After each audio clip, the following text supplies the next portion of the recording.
husband's best friend got drunk at our barbecue and asked when I was going to leave him. Everyone got quiet. He said, "Wait, she doesn't know?" The potato salad suddenly looked very interesting. I stared at it like it held the secrets of the universe while 15 people on our back deck went silent. My husband Colton laughed, that fake laugh he does when he's nervous. "Brent's hammered," he said. "Ignore him." But Brent wasn't done. He swayed slightly, clutching his beer. "No, seriously. You haven't told her? It's been 6 months. 6 months of what?" I looked at Colton. His face had gone pale. Around us, our neighbors suddenly found reasons to check the grill or examine their phones. Brent's wife Natalie grabbed his arm. "Brent, stop. She deserves to know," Brent insisted. "Everyone here knows." That's when I noticed. Every single person at our barbecue avoided my eyes. My best friend Zoe was studying her sandals. Our neighbor Ted was focused on his hot dog. Even my sister was fascinated by the fence. "Someone better start talking," I said. Colton grabbed my elbow. "Let's go inside." I yanked away. "No, right here, right now." Colton ran his hand through his hair. Suddenly it looked different. Guilty. "It's not what you think." "I don't think anything yet because nobody's telling me what's happening." My neighbor Catherine stepped forward. "Honey, maybe you should sit down." That's when I knew. Whatever this was, it was bad. "I'm standing." Colton exhaled. "Okay. Last December, I lost my job. December. That was 9 months ago." "What?" "I didn't want to worry you. You were dealing with your dad's cancer and so for 9 months you've been—" I couldn't finish. "He's been doing odd jobs," Ted said quietly. "Helping me with construction. 9 months. Every morning he'd left in his work clothes. Every evening he'd complained about meetings. Every 2 weeks money appeared in our account. The paychecks, unemployment, odd jobs, and I've been pulling from our savings. Our savings. The money for a house down payment. How much is left?" Silence. "Colton, how much is left?" "About $3,000. We'd had $42,000. And everyone here knew?" Zoe finally looked up. "He made us promise not to say anything. 9 months of lies. 9 months of everyone watching me live in ignorance." I thought about all the times I talked about our house plans. Everyone had just nodded and smiled while knowing we had no money. "We have a daughter," I said. "What have you been paying bills with?" "Credit cards." I pulled out my phone and logged into our banking app. I'd been too busy with my dad's treatment to check in weeks. 3 credit cards, all maxed. Total, $38,000. You destroyed our credit, our savings. You lied to me every day for 9 months. I was protecting you. From what? From being your partner? I looked around at these people. They'd spent 9 months watching my marriage crumble from a secret everyone but me knew. Colton reached for me. "Please. Let's just talk inside." "No." Something cold settled in my chest. "I need you to leave." "What?" "Get out of my house." "Babe, we can work through this. You spent 9 months lying. You can spend tonight somewhere else." He stood there, waiting for me to back down. I used to back down. Not anymore. After he left, our guests scattered. Only Zoe stayed, helping me clean up. Neither of us spoke. That night, I put Bella to bed and sat in the dark living room, thinking about 9 months of deception. About everyone choosing his lie over my right to know. My phone buzzed. A text from my sister. "Check your email." I opened it. She'd forwarded a screenshot from 6 months ago. It showed Colton at a casino, tagged by someone named Nicole. Nicole who had her arm around him, both laughing. The timestamp said 2 a.m. on a Tuesday when he'd told me he was working late. I clicked on Nicole's profile. More photos. Colton appeared in 14 of them over the past 7 months. Dinners, drinks, a weekend trip he'd said was a work conference. There was a video. I pressed play. In it, Colton kissed her. Full on, nothing ambiguous about it. The video was from 2 weeks ago. I sat there frozen, watching the video loop 3 more times. The way he touched her face. The way she laughed. The same way I used to laugh when we first started dating. My hands shook so badly I almost dropped the phone. I called my sister back. She answered on the first ring. "Did you know?" I asked. Her silence told me everything. "How long?" She hesitated. "I saw them together in April, at that Italian restaurant downtown. I thought maybe it was a work thing, but then I saw how he was looking at her. April, 5 months ago. Why didn't you tell me?" I tried. "Remember when I asked if everything was okay with you two? You said you were fine, just busy with Dad's treatments. I didn't want to pile more on you when you were already dealing with so much." Everyone knew. My sister, my neighbors, my best friend. They'd all watched me walk around completely oblivious while my husband lived a double life. I hung up and scrolled through Nicole's social media. She was 28, worked in marketing, had a dog named Chester. She posted inspirational quotes and pictures of her morning coffee. In her bio it said, "Living my best life." At my expense, apparently. I found her work information easily, sent her a message. "We need to talk." She responded in under a minute. "I know who you are. I'm so sorry. Can we meet tomorrow?" I named a coffee shop. 10 a.m. Then I went through Colton's phone records, which I could access through our shared account. Hundreds of calls to a number I didn't recognize. Nicole's number, I assumed. Late-night calls that lasted hours. Calls made while he was supposedly at job interviews. The call log showed he'd talked to her for 90 minutes the night before our barbecue, right before he came home and kissed me goodnight like nothing was wrong. I barely slept. Every time I closed my eyes, I saw that video. By 6 a.m., I gave up and made coffee. Bella came downstairs at 7, dragging her stuffed rabbit. "Where's Daddy?" she asked. He had to go away for work, I lied. The first of many lies I'd have to tell her. I dropped Bella at my mom's house. Mom took one look at my face and knew something was wrong. I couldn't tell her. Not yet. Not when she was already worried about Dad's chemo.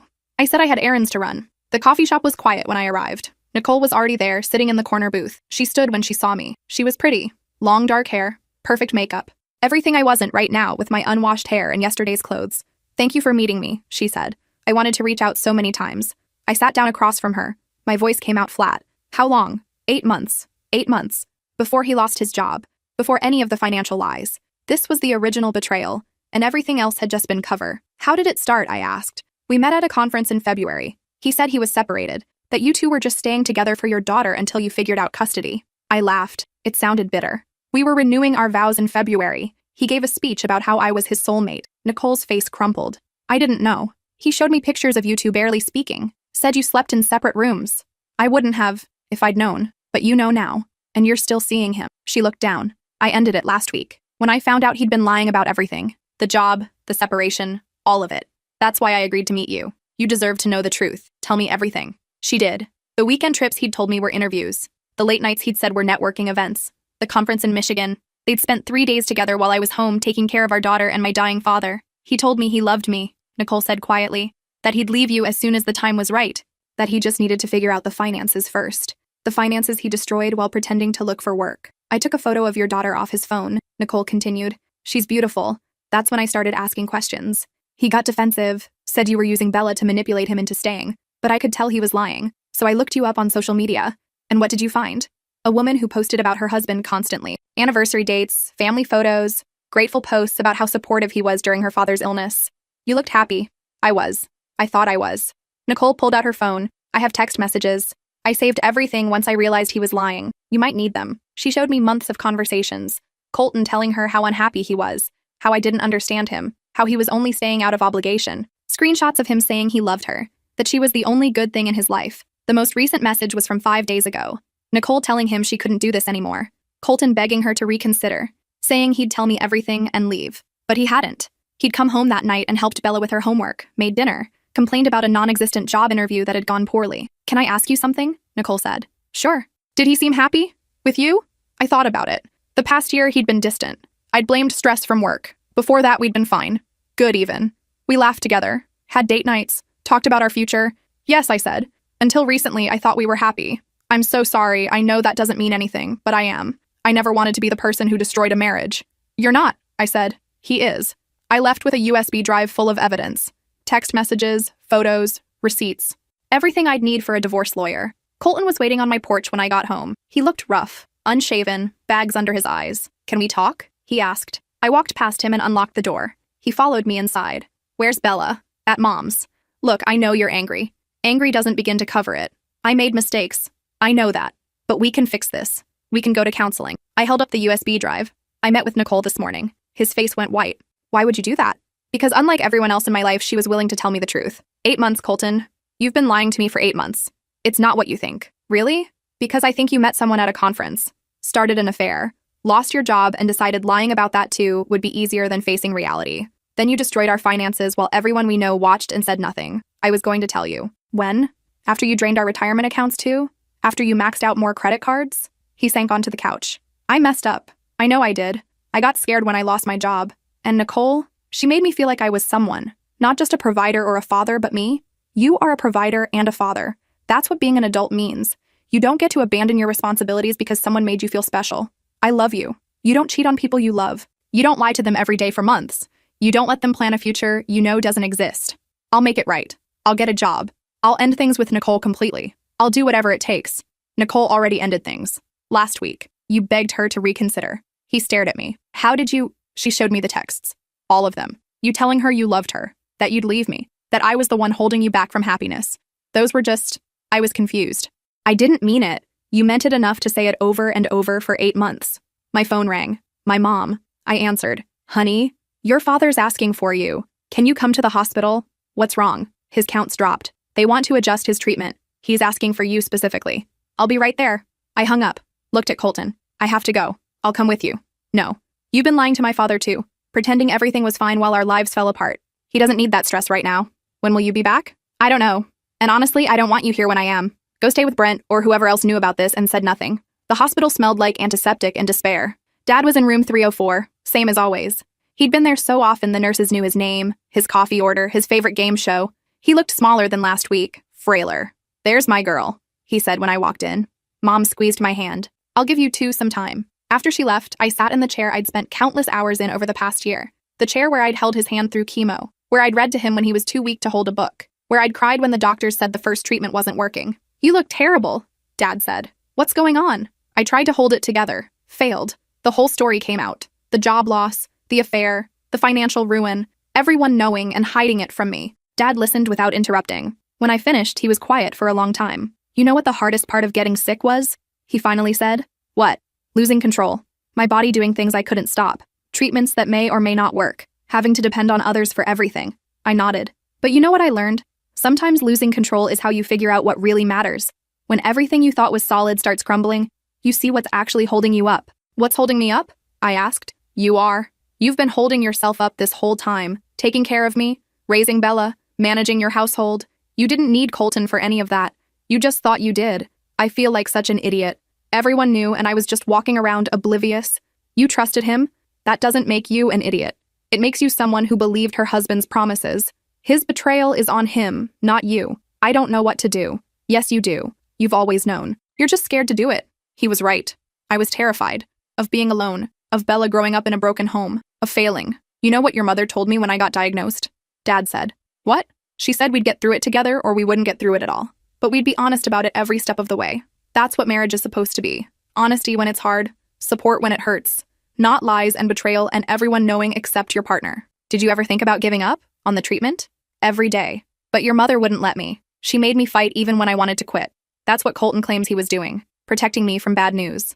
There's a difference between shielding someone from stress and lying about your entire life. I told your mother every side effect, every dark thought, every moment I was scared. That's trust. I stayed until visiting hours ended, kissed Dad's forehead, promised I'd be back tomorrow. When I got home, Colton was gone. He'd left a note, staying at Brent's. "I'm sorry. I love you." I crumpled it and threw it away. Bella was asleep in her bed when I picked her up from Mom's. I carried her inside, tucked her in, watched her sleep for a while. She looked peaceful, unaware that her world was about to change. The next morning, I called a divorce lawyer. Her name was Patricia, and she'd handled my friend's divorce last year. I told her everything. "Do you have evidence of the affair?" she asked. "Texts? Photos? A video?" The other woman gave it all to me. "That helps." "And the financial situation?" I pulled up our banking records, showed her the maxed credit cards, the depleted savings, the 9 months of unemployment he'd hidden. "He's destroyed your financial stability while conducting an affair," Patricia said. "Any judge will see that. With a young child involved, you have a strong case for primary custody and spousal support. How long will this take? Months, probably. Maybe longer if he contests anything. But based on what you're showing me, I don't think he has much ground to stand on. I want to file today. I'll draw up the papers." I met Zoe for coffee that afternoon. She'd been texting nonstop since the barbecue, apologizing for not telling me sooner. "I should have said something," she said for the 10th time. "I just kept thinking maybe I was wrong. Maybe what I saw wasn't what I thought." "You saw him with Nicole?" "At a restaurant in March. They were holding hands across the table. I convinced myself maybe it was a work thing, a friendly thing. Then when he announced he lost his job, I thought about telling you. But you were so stressed with your dad. Everyone keeps saying that. Like I'm too fragile to handle the truth. We were trying to protect you. I don't need protection. I need honesty." Zoe wiped her eyes. "You're right. I'm sorry. How can I help now? Be honest. Always. Even when it's hard." I filed for divorce on Friday. The process server found Colton at Brent's house on Saturday morning. He called me immediately. "You filed for divorce? Without even trying counseling? You had 8 months to try counseling. You chose lying instead."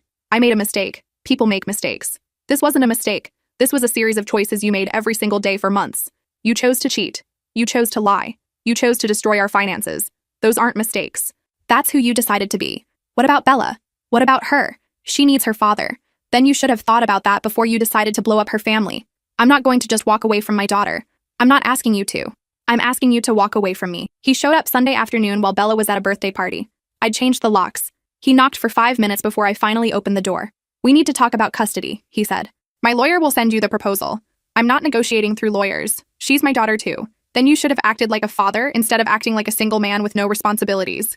He tried to push past me. I blocked the door. "You're not coming in here. This is my house too. Not anymore. My name's on the deed. You can collect your things when I'm not here. This is insane. You're being irrational. I'm being rational for the first time in 9 months. You're just not used to me standing up for myself." I closed the door in his face, locked it. He pounded on it a few more times before leaving. My sister came over that night, brought wine and Chinese food. Mom told me what happened. She said, "Are you okay?" Define okay. Fair point. We ate lo mein straight from the containers and watched terrible reality TV. It felt normal. The first normal I'd felt in days. "Do you think I'm doing the right thing?" I asked during a commercial break. "Divorcing him?" "Yeah." She set down her wine glass. "Remember when you first started dating Colton?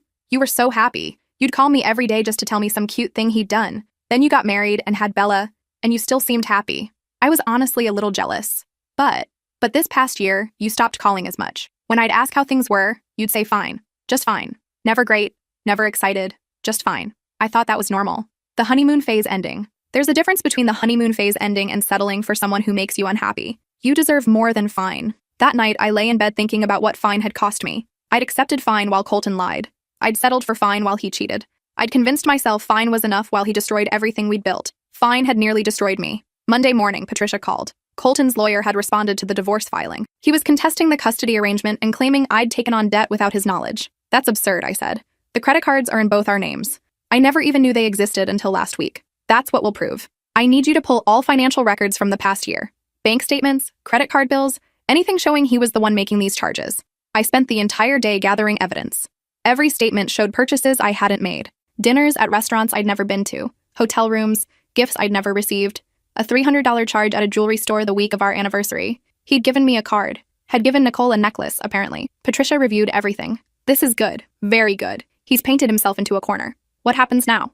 We present this at the preliminary hearing. Show the judge exactly what he's been doing. Between the affair evidence and the financial deception, we should get temporary custody without issue." The preliminary hearing was set for 3 weeks away. In the meantime, I had to figure out how to tell Bella that Daddy wouldn't be living with us anymore. I waited until after dinner. We were sitting on her bedroom floor, building a castle with her blocks. "Sweetheart, I need to talk to you about something important." She looked up. Her eyes were so much like Colton's.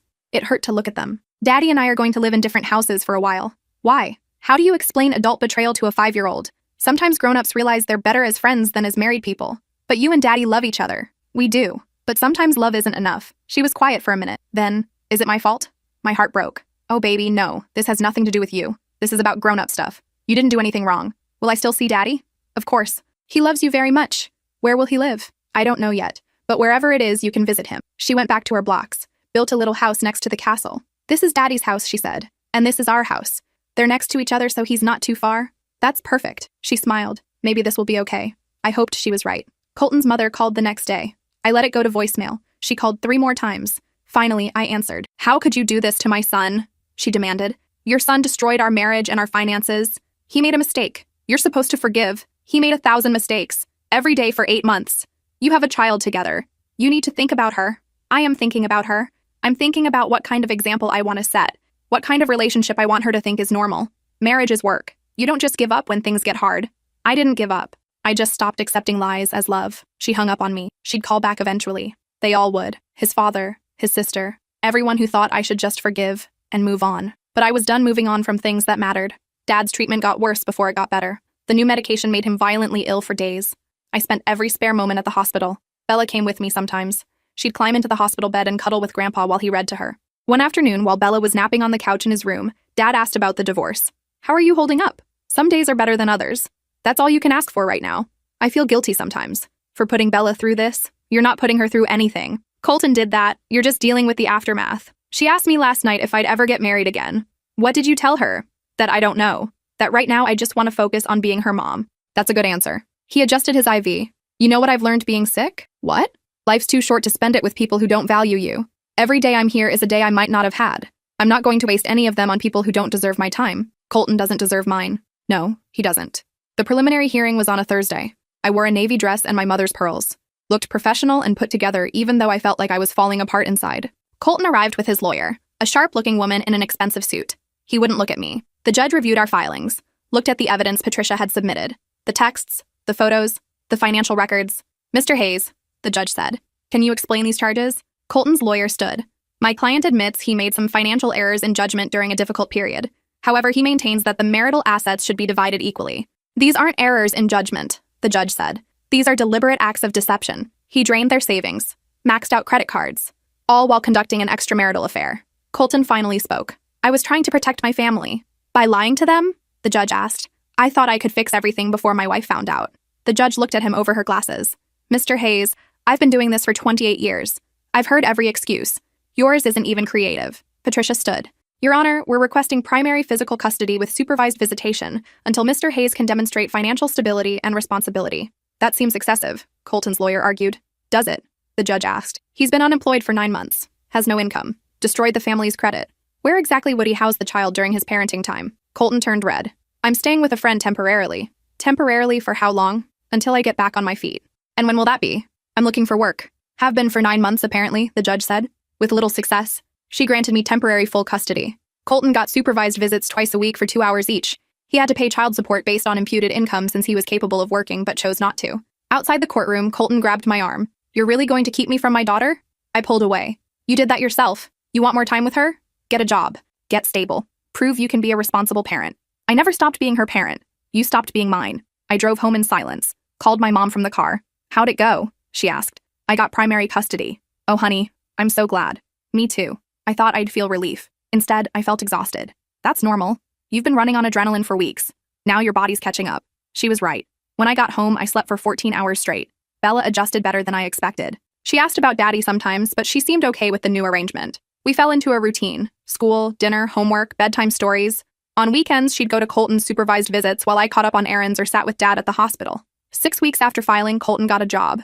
Nothing fancy, just an entry-level position at a marketing firm, but it was something. He petitioned the court for unsupervised visitation. Patricia advised me not to fight it. He's employed now, showing he's trying to be responsible. If you contest, you look petty. So I agreed. Colton could have Bella every other weekend and 1 night a week. The first weekend she stayed with him, I didn't know what to do with myself. The house felt too quiet, too empty. I cleaned.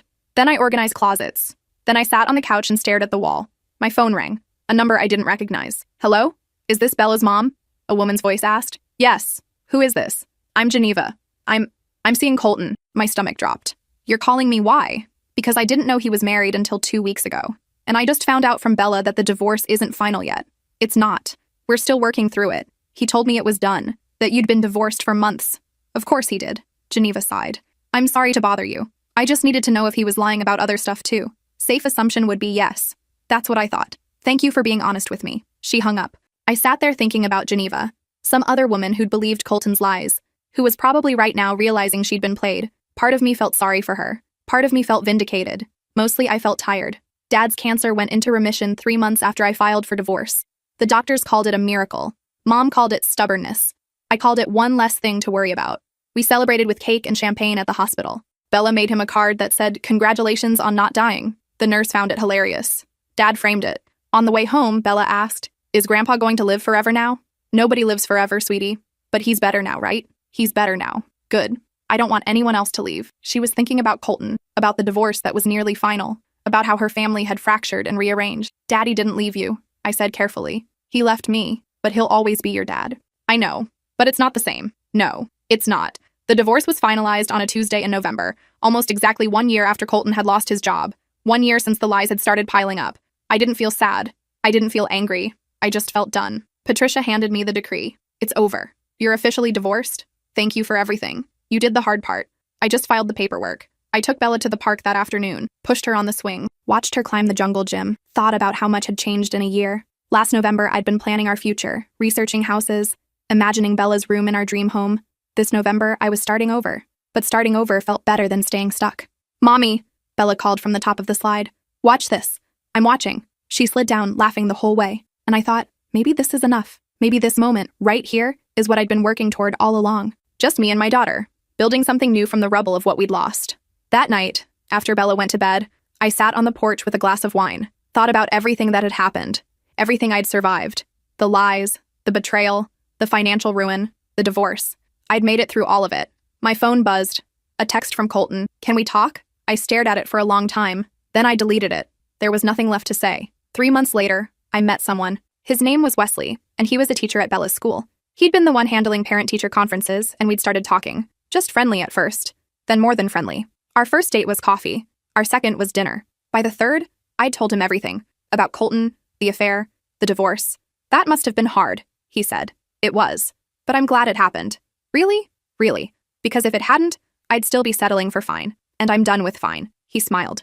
I'm glad you're done with fine too. We took it slow.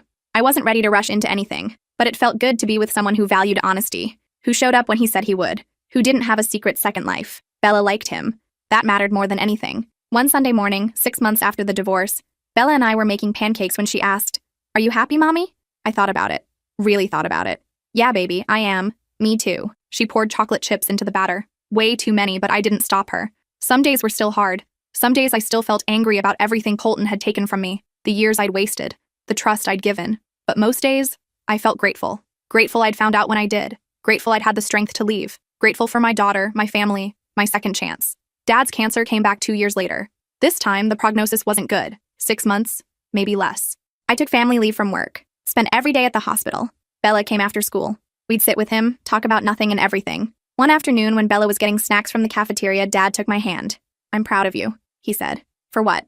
"For being strong enough to start over. For not settling. For showing Bella what self-respect looks like. I learned from the best." He smiled. "Your mother would disagree. I'm stubborn, not strong. You're both." He died on a Tuesday morning in March. Bella and I were both there. Mom, too. We held his hands as he took his last breath. At the funeral, Colton showed up. I hadn't expected him to come. We barely spoke anymore beyond logistics about Bella. "I'm sorry for your loss," he said. "Thank you. He looks good," he said, nodding toward Wesley, who was across the room with Bella. "He is good." Colton shifted uncomfortably. "I've been wanting to apologize. For everything. Okay, I was wrong. About all of it. I was selfish and stupid, and I threw away the best thing I ever had." "Yeah, you did. Do you think you'll ever forgive me?" I thought about it. Honestly, I don't know. Maybe someday. But right now, I'm focused on moving forward, not looking back. He nodded. "I understand. For what it's worth, I'm glad you're happy." "Me too." He left after that. I watched him walk away, and I felt nothing. No anger, no sadness, no regret. Just peace.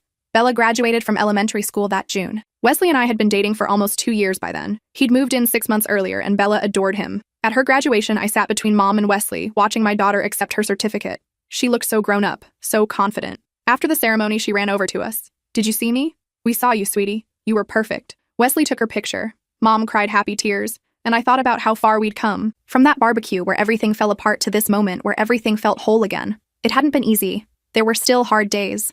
Days when I doubted myself. Days when I worried about how the divorce had affected Bella. But there were also good days. Great days. Days like this one, where I looked around at my family and felt overwhelmed with gratitude. That night, after Bella was asleep, Wesley and I sat on the porch. The same porch where I'd sat alone 4 years ago, deleting Colton's text. "I have something to ask you," Wesley said. He pulled out a small box. My heart stopped. "I know we've talked about this, about taking our time, but I can't imagine my life without you and Bella in it. Will you marry me?" I looked at the ring, at Wesley, at the life we'd built together, and I said yes, because this time I wasn't settling for fine. This time I was choosing great. We got married the following spring. Small ceremony, just family and close friends. Bella was the flower girl. She took her job very seriously, making sure every petal was perfectly placed. Colton wasn't invited. He sent a gift anyway. A card that said, "Wishing you all the happiness you deserve." I appreciated the sentiment, even if it came 5 years too late. Our honeymoon was in Hawaii, just the 3 of us. We spent a week on the beach, building sandcastles and swimming in the ocean. On our last night, Bella fell asleep between us in the hotel bed. "This is perfect," I said to Wesley. He kissed my forehead. "It really is." And it was.